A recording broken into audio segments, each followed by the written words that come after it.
Dans cette vidéo, je vais te montrer point par point comment avoir la meilleure diète pour que tu puisses sécher efficacement.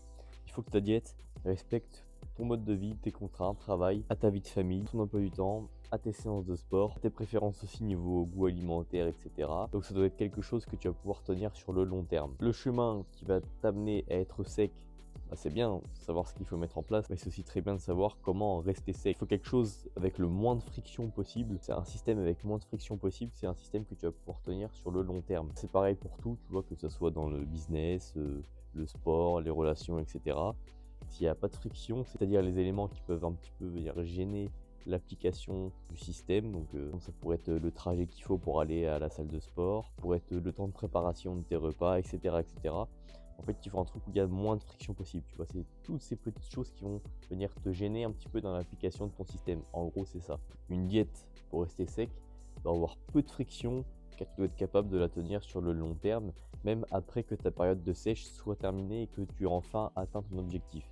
Donc que tu sois dans le processus qui va te permettre de devenir sec, donc que tu sois en pleine sèche, ou alors que tu le sois déjà mais que tu souhaites maintenir ton corps tel qu'il est, cette vidéo va être ultra importante. Ça va te permettre de refaire le point sur ce qu'est une bonne alimentation pour rester sec. Tu vois là s'affiche à l'écran la pyramide d'Eric Helms. C'était fait il y a très longtemps, plusieurs années il me semble, aux États-Unis. Je sais que ça a déjà été repris dans le monde du fitness sur YouTube, tu l'as peut-être déjà vu, etc. Mais je la reprends quand même aujourd'hui parce que je pense que ça va nous permettre de refaire le point, de rafraîchir un petit peu quelques idées dans notre tête et d'améliorer un petit peu ta compréhension des choses pour être sûr que tu es sur la bonne voie ou alors pour comprendre ce qu'il faut mettre en place. Donc déjà le premier point c'est la balance énergétique, c'est combien de calories tu manges par jour. C'est aussi très important de compter ces calories, de calculer ce que tu vas manger pour être sûr d'être sur le bon chemin et d'appliquer le bon plan. Estimer ses calories à l'œil, c'est extrêmement compliqué. Même si tu te trompes ne serait-ce que de 100 ou 200 calories par jour, ce qui n'est pas énorme, ça peut suffire pour ralentir ton déficit et voire même être en surplus. Genre qu'on peut très vite se tromper de 500 calories si on fait des estimations comme ça. Donc je t'encourage à compter tes calories. Deuxième point, les macronutriments. Bon alors je me suis décalé parce que j'avais le soleil dans les yeux, je voyais rien. Deuxième point, les macronutriments. Donc ça c'est protéines, glucides, lipides. C'est comment tes macronutriments vont être répartis dans ta diète sur ton total énergétique. En moyenne, on recommande environ 2 grammes de protéines par kilo de poids de corps. Descends pas en dessous d'1,6. Si tu n'as pas assez de protéines, tu vas favoriser la fonte musculaire parce que si en plus tu es en déficit, que tu t'entraînes, etc., et que tu n'as pas assez de protéines, là tu peux être sûr que tu vas perdre encore plus de muscles pendant ta sèche. Au niveau des lipides, tu vas garder environ, on dit environ 1 gramme de lipides par kilo de poids de corps. Si c'est un peu moins, c'est un peu moins. Si c'est un peu plus, c'est un peu plus. Ça va aussi dépendre des personnes, de leur contexte, etc. Et aussi de leurs préférences alimentaires. Si en moyenne tu aimes plutôt les aliments où il y a un peu plus de lipides, ça c'est pas forcément dérangeant. Et ensuite les glucides vont venir compléter ta diète qui vont pour te permettre d'atteindre ton total calorique que tu t'étais fixé. Troisième point, c'est les micronutriments. Donc là, on va parler vitamines, minéraux, oligo-éléments. C'est tout ce qui va venir prendre soin de ta santé hormonale, ta récupération. Ça va être très important aussi pour ton sommeil et pour ta performance. C'est aussi des aliments qui vont te permettre d'avoir ces micronutriments-là, car ils vont vraiment t'aider dans ce que je viens de te décrire. Récupération, sommeil, performance, humeur et système hormonal de manière générale. Donc ça va être aussi très important pour tes taux de testostérone. Testo, très important dans la sèche, dans la quête d'un physique plus sec et plus musclé, mais aussi dans la vie de tous les jours, c'est très important. Travail, dans le business, etc. La testostérone, c'est très précieux. Ensuite, on a le timing des nutriments. C'est tout simplement à quel moment tu vas prendre tes repas. Tu pourrais prendre par exemple tes 2500 calories à 10h du mat, mais c'est pas du tout optimal. Tu as compris l'idée. En gros, c'est à quel moment tu vas consommer tes repas. Je te conseille d'avoir le maximum de tes glucides autour de ton entraînement. Et personnellement, ce que j'aime bien faire et ce que j'applique dans le coaching et sur moi-même, c'est aussi avoir un peu plus de calories le soir. Comme ça, quand tu as fini ta journée, tu peux t'accorder un petit aliment plaisir tranquille.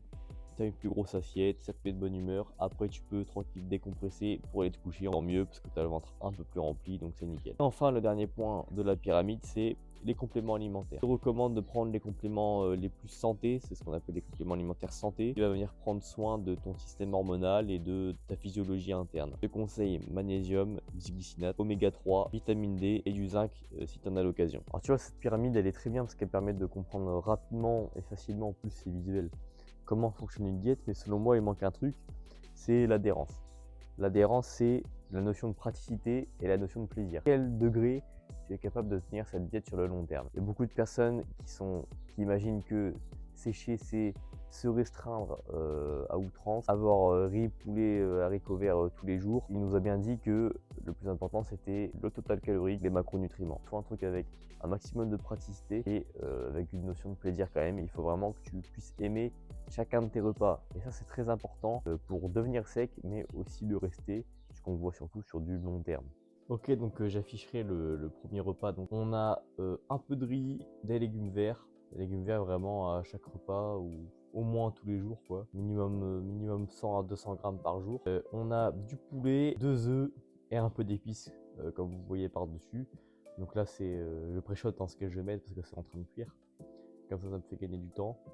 Mais je vous afficherai quand même l'assiette. Là moi je m'entraîne en début d'après-midi, vers 14h, 14h30, je mange vers 11h30.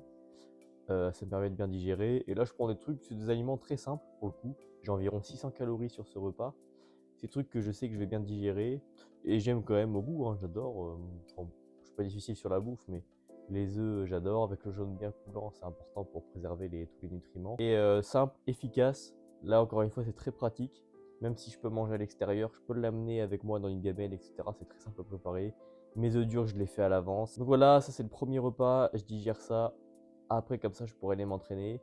Simple, efficace. Pour l'instant, on respecte tout. Donc, digestion, macronutriments, micronutriments également.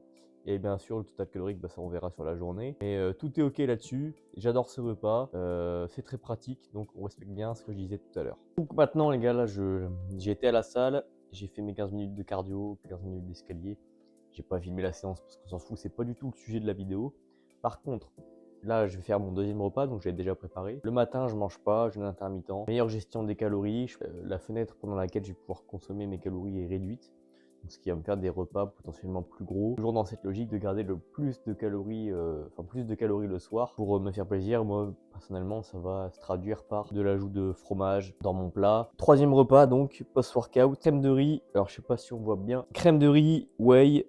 Si ça vous fait penser autre chose que de la whey, c'est peut-être que ça y ressemble finalement. Chocolat noir de Pâques, bon, c'est quand même avec pas mal de cacao, donc ça va, les macros c'est les mêmes. Ensuite, je vais rajouter avec ça fromage, je parlais de fromage juste avant. Framboise surgelée par-dessus, ça va m'ajouter pas mal de volume pour peu de calories. Les fruits surgelés, vraiment là-dessus c'est le top. Ouais, donc les fruits surgelés, pour ça c'est vraiment top. Ça rajoute facilement du volume, même des fois le soir en fin de repas, je peux me faire 100 grammes de... C'est des framboises, mais je peux me faire des myrtilles ou des fraises aussi, c'est très très bien. J'ai pensé à rajouter du sel dans ma crème de riz parce que j'ai pas mal transpiré avec le cardio en plus. Je vais mettre de la cannelle par-dessus. Voilà quoi, c'est mon troisième repas, il fait un peu plus de 500 calories il me semble. Ok, donc là je te reprends le lendemain, du coup là il est 8h30.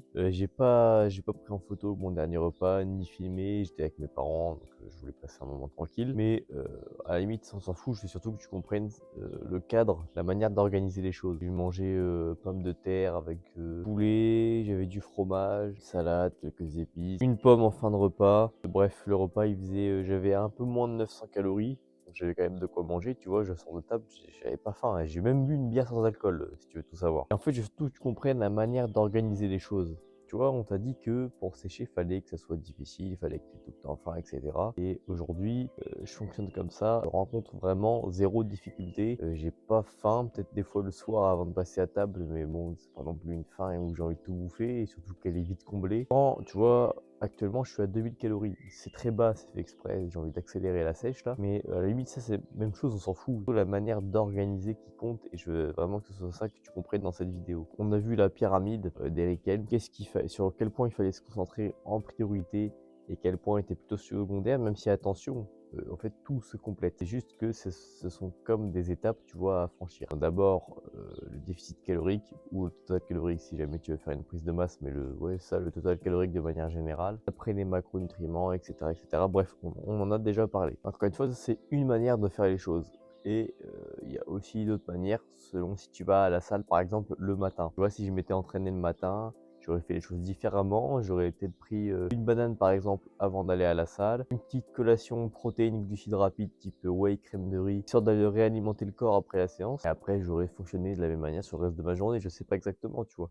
Il y a plein de manières de faire. Et d'ailleurs, si tu veux qu'on voit ça ensemble pour toi, un plan personnalisé pour toi, tu vas cliquer sur mon Instagram dans la description, tu m'écris suivi en DM.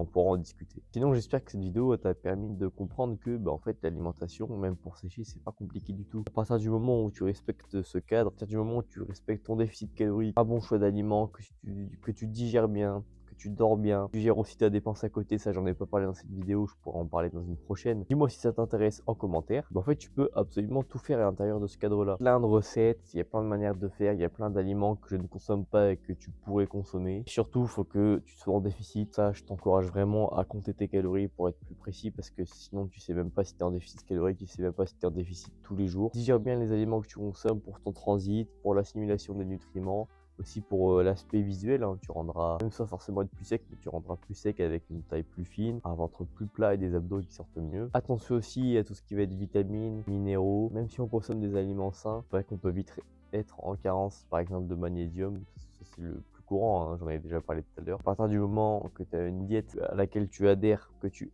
aimes manger tes repas, tu es capable de tenir sur le long terme, c'est pratique pour toi de la mettre en place au quotidien selon si tu travailles et que tu manges à l'extérieur ou pas. Et donc je reviens à ce truc de friction dont je parlais en début de vidéo. Et bien si tous les feux sont ouverts en fait, tu vas pouvoir sécher assez facilement à partir du moment où tu traques tes données, où tu traques tes stats, ton poids, tes calories, ton nombre de pas par jour, tes entraînements, etc. Tu pourras faire ce que tu veux et ce sera assez facile. Ce sera juste des petits leviers, tu vois, sur lesquels tu pourras agir. Et tu pourras vraiment sécher sans problème et enfin avoir le physique que tu veux. Donc encore une fois, si tu veux, on discute de mon accompagnement, tu vas sur mon Instagram en description, tu m'envoies suivi en DM et là on pourra voir comment on s'organise. Sinon, je t'invite à t'abonner à la chaîne YouTube, mets un petit like si la vidéo t'a plu et je te dis à très vite.